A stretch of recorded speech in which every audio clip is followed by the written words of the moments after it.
What's up, man? You guys probably... What it do? Bedtime crew, man. Yuri just got fucking chinned, dude.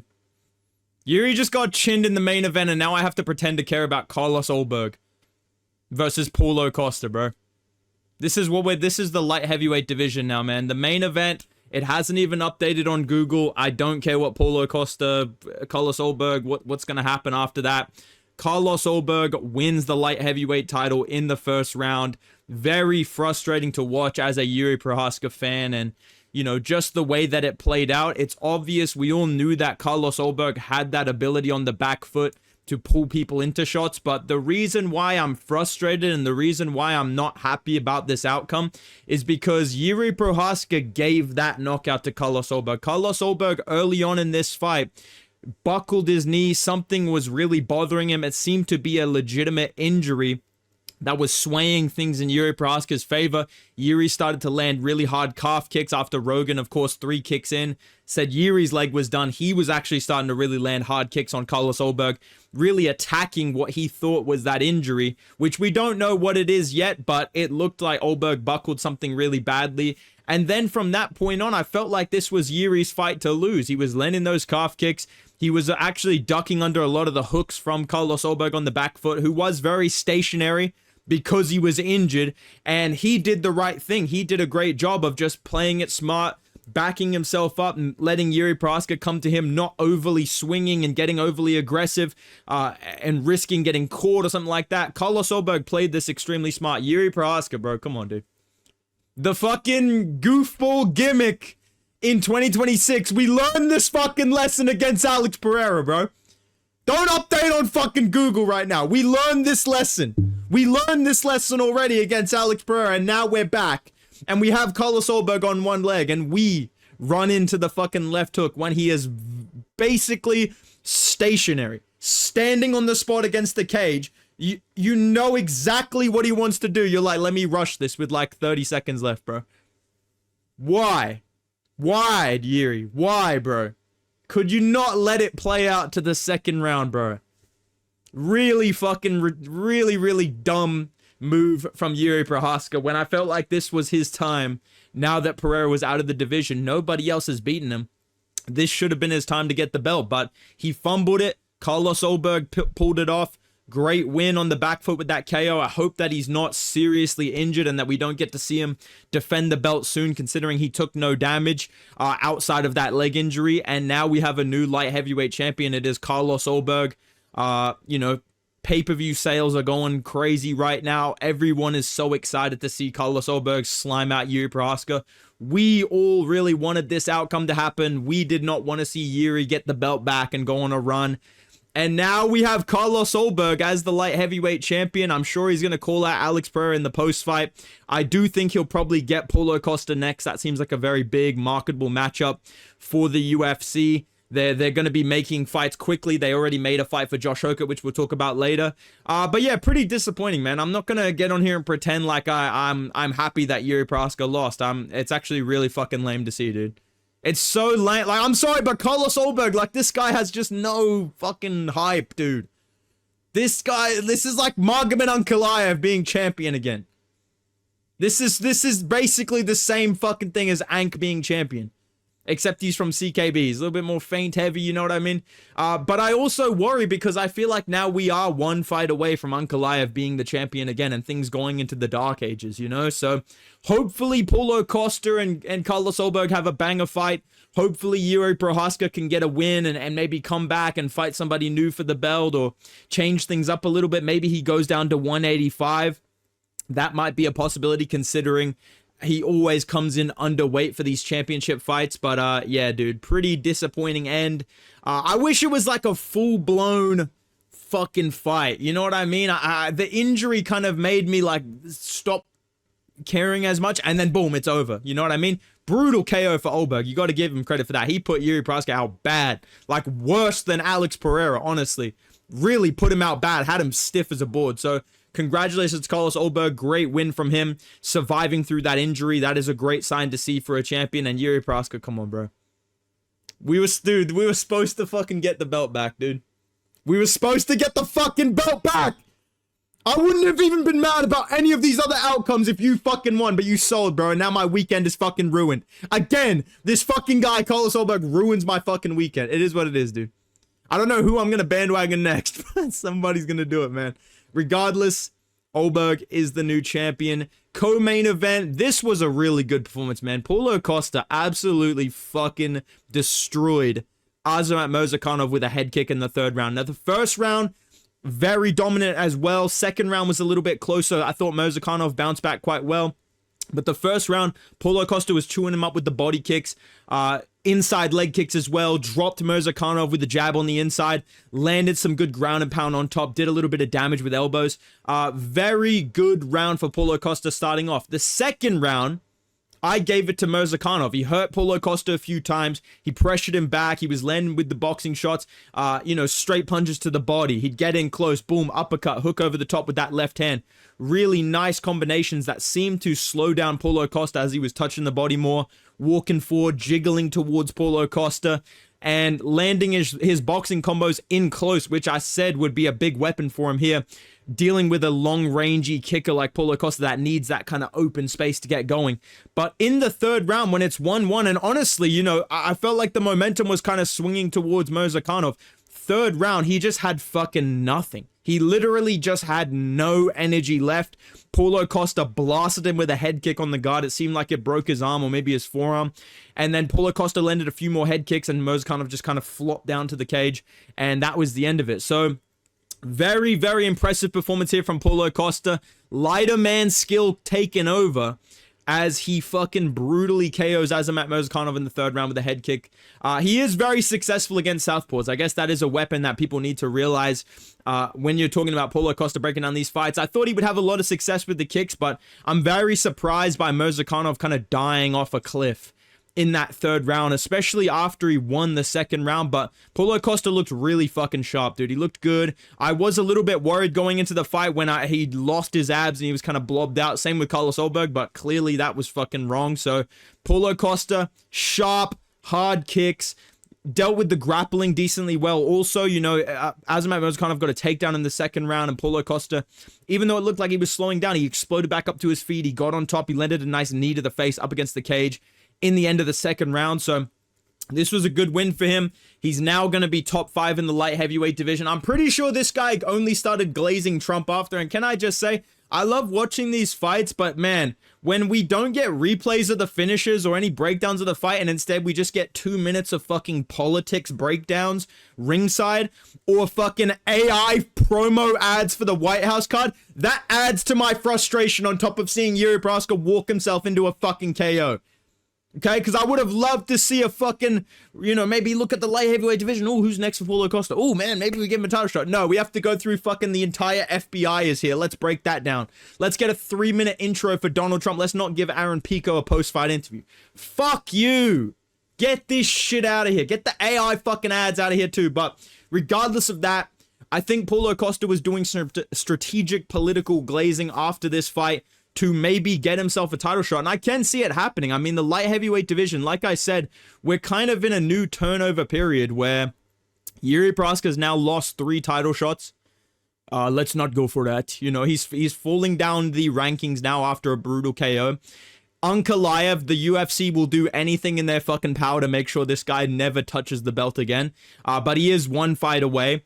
And Murzakanov was seemingly the next guy up. He was ranked number 6. Paulo Costa smoked him. I think Paulo Costa could genuinely get a title shot next against Carlos Solberg. And I'm not trying to complain because I'm mad that Yuri lost. I'm trying to be as objective as I can. But dude, I'm sorry. I don't give a fuck about Carlos Solberg versus Paulo Costa for the belt, man. Like, I genuinely just look at that and I'm like, it's like an NBA fucking My League when you simulate like 3 years ahead and it's the Hawks and the Pelicans competing for the fucking title. You know what I mean? That's what it feels like to me. Maybe I'm tripping. Maybe you guys are excited about that, but it is kind of weird to look at this division and be like, damn, dude, Solberg Costa's next. But that's what it seems to be after that co-main event. Let's move on though, man. Because, dude, you guys came on to this video probably expecting me to crash out about this. Listen, I would probably be in a better mood if Yuri Prochazka had won. I'm really fucking annoyed that Yuri Prochazka lost. That's the biggest one for me. But I was not mad watching this. Curtis Blaydes, unfortunately, we lost to Josh Hokett. It is what it is, dude. But this was one of the greatest fights I've ever fucking seen. I can't even be mad. Because if Curtis Blaydes went out there in that first round and just let himself get finished, I would have been punching fucking holes in my fucking screen. I would have been genuinely like, Kanye never see me again if Blaydes got KO'd and Yuri got KO'd. But thankfully for us, Curtis Blaydes is a fucking warrior. Josh Hokett is a fucking dog. I don't care who won this fight. This was a fucking banger. This was the type of fight that makes me remember why I love watching this sport. This is the type of shit we throw our social lives away for to watch. If you somehow did not see this or hear about this, this is without exaggeration, in my opinion, the greatest heavyweight fight of all time in UFC, bro. And I just need to say this before I break down the fight. I like Josh Hokett. I'm not going to be hating on Josh Hokett.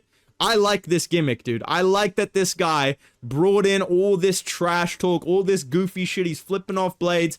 You know what I mean? It brought a new element to the fight where I'm like, dude, I really want to see Blaydes chin this guy. And I know a lot of people felt the same, but it was also like, damn, it is kind of crazy that he won. Like, this guy really, you know, put on a crazy show. And that's what the sport is missing, is real fucking personalities, dude. And this fight was a fucking banger. And anyone that's in my DMs or in my fucking comments making fun of Curtis Blaydes for losing this, I'm sorry, bro, but you need to get in the ring, bro. You need to get in the cage and realize that there is no shame in losing a fight like this, where these guys went to fucking war, somehow did not chin each other for 3 rounds straight. Look at the significant and total strike numbers. Just standing and trading in the pocket with elbows, uppercuts, punches, combos. Momentum's going back and forth. There is no shame in being on the losing side of a decision in this type of fight. These guys both put on one of the greatest fights I've ever seen. This shit was so fucking generational, dude. Okay? First round, I'm considering ending it all. Hokett rocks Blaydes badly, lands that overhand right that we've seen a couple of other people land over the jab of Curtis Blaydes. A lot of guys are able to get that right hand over the top, and I'm fucking worried. I'm absolutely fucking shitting myself. But then, Curtis Blaydes, my fucking GOAT, stands his fucking base, pumping the jab, starts to wobble Hokett a little bit. Get some takedowns. I'm fucking Lucas Tracy Maxson. Yeah, yeah, when he's running him over with the takedowns. Holding him against the fence. Landing big punches. Starts to pour it on against Hokett against the fence. Elbows in close. Uppercuts. Body shots. He steals back that first round. Second round, we give it to Josh Hokett. I mean, Josh Hokett, after that first round, still has the energy to keep going. Because he comes out there, starts pouring it on with the fucking jab and the cross, and really finding that straight right hand again and again and again against Curtis Blaydes. But Blaydes survives, gets a hold of him in the clinch, tears him up with uppercuts, body shots, out in the open. Wobbles him a couple of times with straight punches. Hokett rocks him back. It's just back and forth of Hokett throwing in combination, backing up Blaydes. You see, it seems like it's over. Blaydes kind of slips and rolls randomly, lands his uppercut, gets a hold of him, dropping elbows. It was just fucking cinema. It was just back and forth, non-stop. Blaydes would land something that would kind of knock Hokett back. He'd start going, then Hokett would turn the it was just fucking insane. And the third round was exactly the same. I think Hokett had a little bit more speed and a little bit more output in terms of, you know, the big moments. Like, he would have these big combos where you could see Blaydes was kind of rocked, but then Blaydes would kind of stun him with a straight punch, get a hold of him, slow down the pace, land big shots.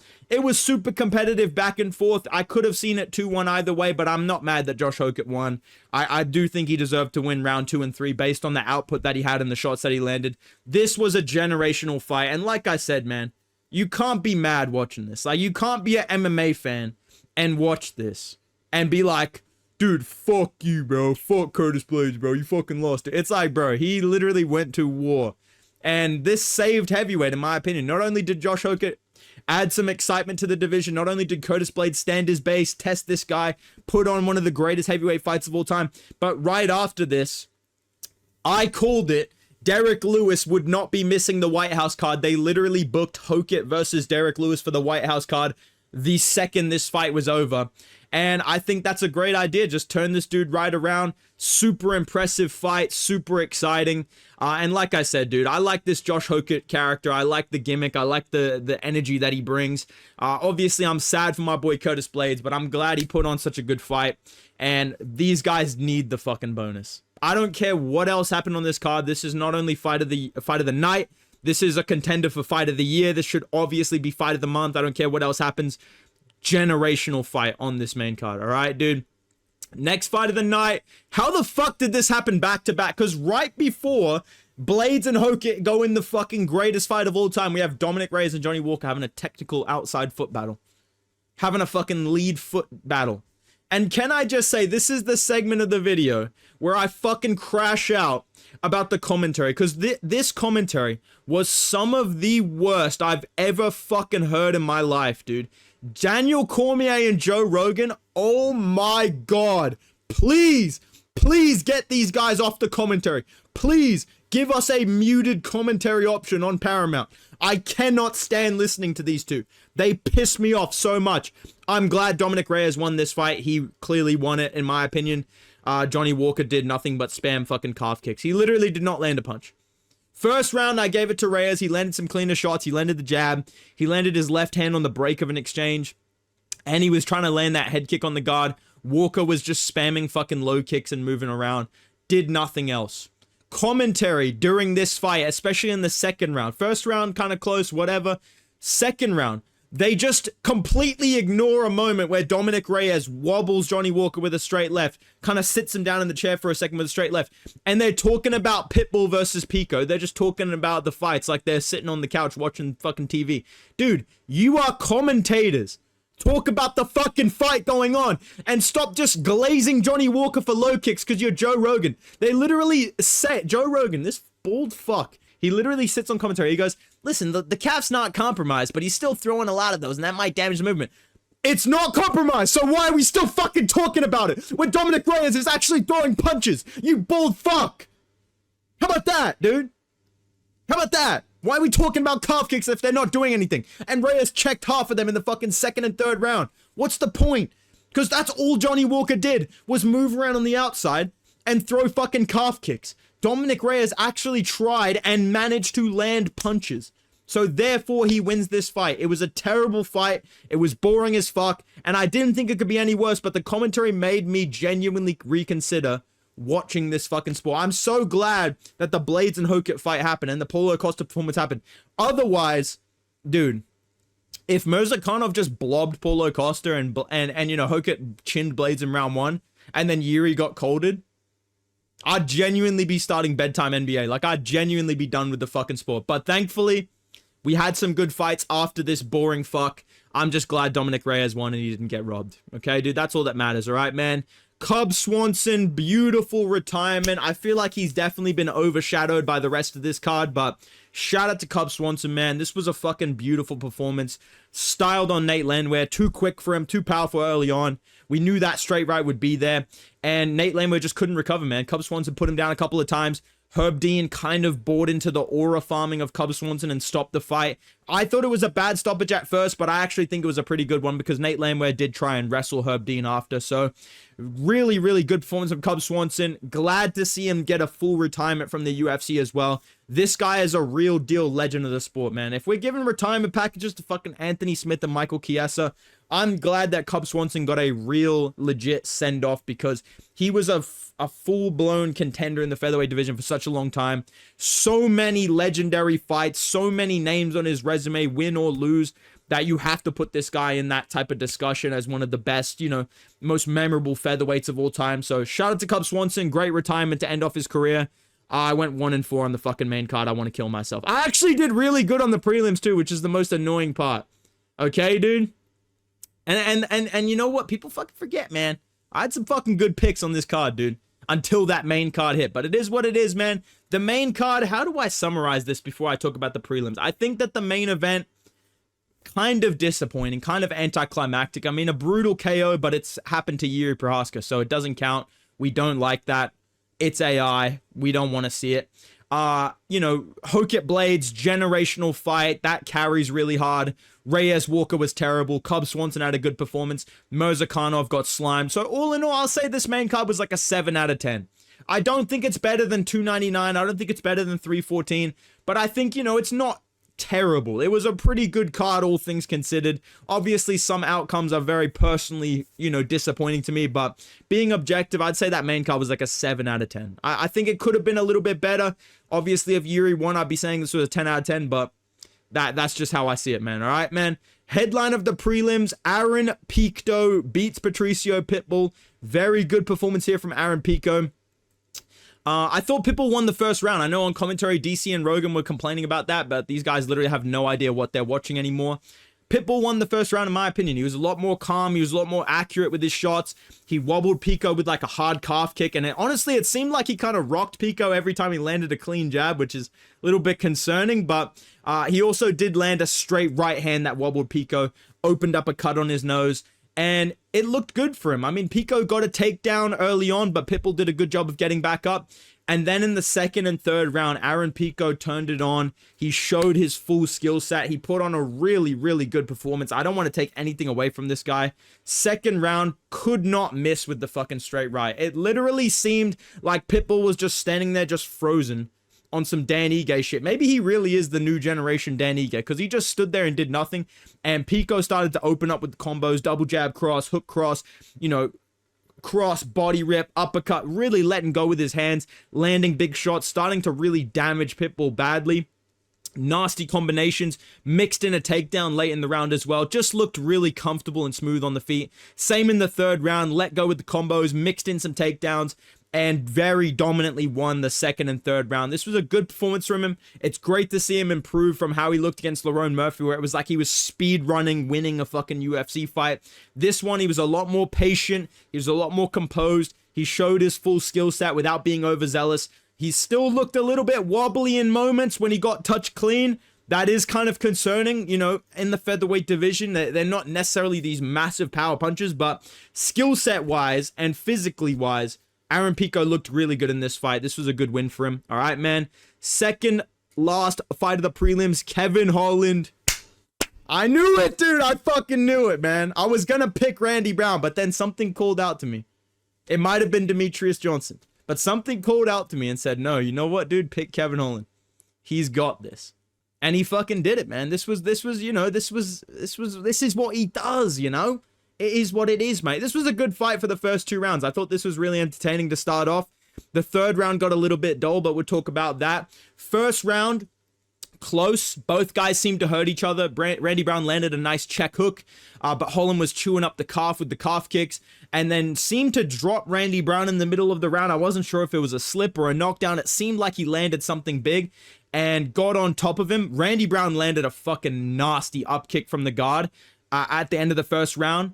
So I could see, you know, maybe you give that round to Randy Brown because he cut Kevin Holland with the left hook. He landed a big up kick, but otherwise Kevin Holland really did damage his calf. He landed some nice shots, took him down or you know, knocked him down, ended up on top of him, landed some ground and pound. So it was a close first round. I could see it going either way. Second round, very clear for Kevin Holland. He started to land that calf kick, sat down on his punches, started to land big, and then Randy Brown kind of ducked his head in a boxing exchange. Kevin Holland latched up a DAS, and it seemed like it was going to be over, but Randy Brown actually did a really good job of escaping that. It seemed really tight, and I thought maybe Kevin Holland would slow down from it, but it actually seemed to take more energy out of Randy Brown because he looked fucking gassed after that, dude. He must have been heaving to get out of that motherfucker, bro, because he looked so tired after that. Kevin Holland was a little bit more active, landed a big right hand at some point, and was looking for his spinning elbows. Third round, I do think Holland got it because he actually tried to land shots. He landed a straight right at some point that kind of wobbled Randy Brown a little bit. And other than that, Randy Brown just clinched him, held him against the fence. Didn't really get a takedown, didn't really do any damage. So Holland wins this fight by decision. I think this was a good bounce back for him considering Randy Brown was just ranked or just about to be ranked fighting Gabriel Bonfim. And Kevin Holland looked pretty good in moments of this fight. I think that 170 is obviously where he should be staying. But I'm going to talk about all the fights that should be next in tomorrow's video. I'm going to make a long-ass video talking about every fight to make after this card. But good win for Kevin Holland. Good to get back on track. I can't wait to watch this guy randomly lose to Francisco Prado in his next fight. Okay, dude? Now we got something to smile about, man. You know, dude. Listen, man. Life's full of sunshine. It's full of rainbows sometimes. It's full of rain and thunder and storm. Whatever the analogy is, you know, like, it's like 50 Cent said, man, you know? Life wouldn't feel so good if it wasn't for pain. You know? Joy wouldn't feel so good. Whatever it is. Okay? Yes. Yuri Prohaska got slimed. Okay? Yes. Curtis Blades got robbed by Josh Luque. Okay? But Mateus Gamrot put on a fucking masterclass. The gamer army never doubted him for a second. We put it on the bingo card and we hit it perfectly. Gamrot masterclass. First round, catches a kick from Ribovic. Managed the distance really well on the feet also. I just want to say that he avoided a lot of big shots from Esteban Ribovic early on. Ribovic was kind of switching stances, looking to fire up a head kick.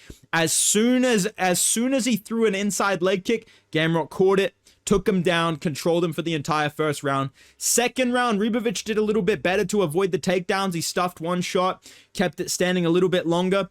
But then when he backed up Gamrot and had him kind of going towards the fence, he went for a big right hand. Gamrot ducked under, beautifully timed double leg, got on top of him in the half guard, passed through, found the head and arm choke, gets the tap. Great win and great performance from the gamer. Listen, kid, we are the gamer. We put on masterclasses in Miami, and we will be losing to someone in the top 5 next. This is what Mateus Gamrot does, mate. I fucking told you, dude. All right, man. Tatiana Suarez, very good win from her. I missed the first round. I was getting coffee. But I heard that she was moving like prime Patchy Mix out there, dude. I heard that she got pieced. She got dropped. Looked bad for her on the feet, but then she got a hold of Godinez, rode out the first round. Second round, got aggressive, got a front headlock. Transitioned from the front headlock down to the legs, took down Godinez, got on her back, and got a rear naked choke victory. Pretty good finish for Tatiana Suarez, considering Luque Godinez, not the best record, but real ones know she's a pretty solid contender in the strawweight division. And Tatiana Suarez did not do the usual WMMA, just lay on you in half guard. She actually took her down and finished her in the second round. So good win for Tatiana Suarez. Would not be surprised to see her get a title shot. Let's move on, man. Early prelims. Now, this fight was ruled a fucking draw, but I'm sorry, Chris Padilla won this fight, dude. Okay? We do not give a fuck. Chris Padilla won this fight. I don't know what they were doing with that after the fact. They were just trying to piss me off. Chris Padilla won this fight. This was a really fucking good fight, by the way. This was a great fight on the prelims. I wish the rest of the card, top to bottom, was like this. I wish fucking Johnny Walker, Dominic Reyes were moving like this. But regardless, man, great first round for Padilla. He did get cut late with a elbow from Medeiros. Medeiros was actually landing a lot of elbows to counter the forward pressure of Chris Padilla. But Padilla was on the front foot for the entire fight in the first round, landing his jab, framing, finding his right hand. He would clinch up, he'd land his knees and his elbows in close. And like I said in my prediction video, the Thai style of Chris Padilla really helped him check a lot of Medeiros' calf kicks, time him with the jab, tie up in the pocket, find little elbows and knees in close. And I also loved watching this, bro. If you fought before, dude, his coach was in the corner. Hey, he's light skinned, bro. He's trash in the pocket, bro. Anyone who's fought before, you know there's nothing more annoying. There's nothing that's more rage bait than your opponent's corner, bro. He's tired. You don't want it. You're like, what the fuck are you talking about, bro? Like, that is genius coaching from the team of Chris Padilla, but I thought he won the first round. Second round, I actually saw for Markel Medeiros. The commentary was glazing the fuck out of Padilla for walking forward, but I felt like Medeiros landed the bigger shots, more impactful shots. Obviously, Padilla was higher output. He was on the front foot the whole time, pressuring with the low kicks, with the elbows. He was mixing in some nice body shots as well, but Medeiros was landing these fucking step-in lead elbows. He would pull down the guard and land right hands down the top, uppercuts. He was landing some nice leg kicks on the back foot, not necessarily attacking the calf, more of the thigh. So I thought it was 1-1 going into the third. Third round was super crazy. Both of these guys were trading elbows and knees in close. Padilla was on the front pressure. Medeiros did land some nice shots, but Padilla was way more accurate. He was throwing way more, and he was landing combinations. Plus, there was 2 eye pokes from Medeiros, which led to a point deduction. So I felt like this should have been 29-27 for Chris Padilla. I thought he won the second and third. There was a point deduction for Medeiros in the third as well. So that's my reasoning on this. Chris Padilla got the win. Great fight, especially the second and third round.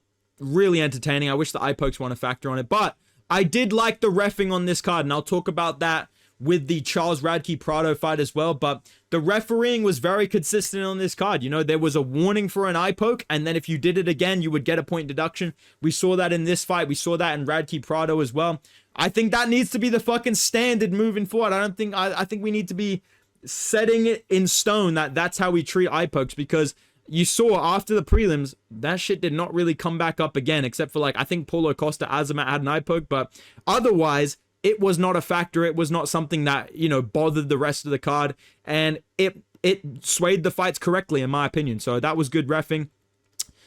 Oh, brother. Vicente Luque. Dude, Kelvin Gastelum, bro.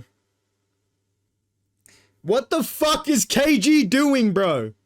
How do you go life and death with fucking Israel Adesanya, and you can survive with Joe Pyfer? But Vicente Luque, brother, I just got to throw myself in the dust. The one move Luque consistently always has. Come on, man. Come on, KG, bro. I don't know whether the kid saw fucking Taco in the crowd or what. I don't know whether the kid heard that Chris Taco Padilla was fighting after him and he thought that was like a fucking pop-up stand he was going to get if he won. I don't know whether the kid's on drugs or what, but Kelvin Gastelum, brother, get ready to learn Chinese, dude. That was fucking, come on, man. He was doing so good. He was pressuring with the hands. He got a takedown. He got some control. But then on the feet, man, Luque fucking buzzed him bad. He went left hook, right uppercut in the pocket, sat down KG. The arena fucking shook when KG hit the mat. And KG was kicking away with his feet. He tried to wrestle up, and Luque just found that Das choke, got the finish in the first round. Very impressive win for Vicente Luque. And if he's going to stay at 185, I think you need to be careful who you match him up with, because his chin and his body language does worry me, and he's not a huge 185er, but this was a good win for Luque. We love seeing Luque get a W. You know, I'm happy to see him get a dub, dude. But Kelvin Gastelum, come on, bro. All right, man. And Charles Radtke, crazy post-fight promo. I cannot repeat it, unfortunately, but this was a good win for him, man. First round, he got buzzed early with a left hook. He hit a nice takedown outside trip, kind of just tapped that leg, ran him over. Similar to Bilal Muhammad Leon Edwards, there was a takedown that Bilal hit in that fight. Very reminiscent of that. Obviously, they trained together.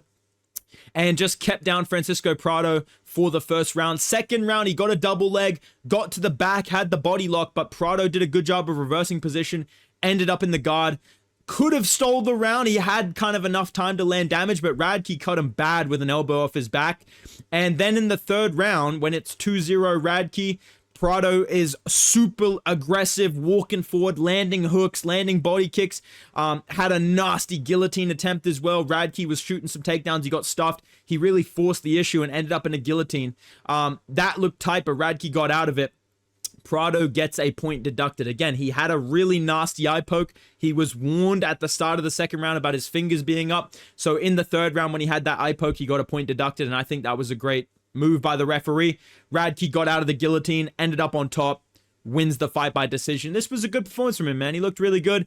And all in all, man, these prelims were pretty good as well. Obviously, I wish there was more KOs. There was no KOs on the prelim. It was all submissions. But it was still sick performances, close fights all around. There was nothing, you know, life-ruining until Yuri got fucking chinned. So, all in all, pretty good pay-per-view card. Obviously, we kind of had higher expectations because it was so stacked and it was this Miami card. I don't know about you guys. Maybe I'm a little bit biased because, you know, Yuri and Blades lost, but I felt like this under-delivered just a tiny little bit from what I was expecting. But let me know what you guys think in the comments down below. I still enjoyed the card. I still enjoyed the fights. I thought top to bottom, there wasn't anything that I was like, God damn, this card sucks. It was all really good or just possible, like, okay, cool, let's move on to the next fight. That was pretty fun. And Blades and Hokit was a fucking highlight of the week and the month and, you know, the year so far as well. That was a super good fight, so I'm glad we got to see that as well. Like I said, let me know what you think in the comments down below. If you enjoyed the video, drop a like, subscribe to the channel. By the way, dude, we went 6-6 on predictions. Unfortunately, the generational bedtime run of going 10-2 on every card has ended, but we did quite well on the bingo card. All things considered, we did get bingo, as Rogan did suggest some 10th planet bullshit for Randy Brown when he was on bottom. Okay, I have not seen the post-fight interview, but I know Olberg probably called out Alex Pereira, just knowing him. Yuri and Allberg did randomly start beefing with Josh Hoker and also with each other a little bit in the week. Curtis Blades was the free spot. Shout out to my goat, Curtis Blades. You'll be back, bro. Pitbull, Luque or Prado, upset W. We got the Luque W. And Josh Hoker and Paulo Costa carried the press conference. That is literally facts. So we got bingo at least. That's one good thing to take away from this. Let me know what you guys thought in the comments down below. Drop a like, subscribe. Go follow me on Instagram and Twitter at Bedtime MMA. I'll see you in tomorrow's video, boys. Goodbye.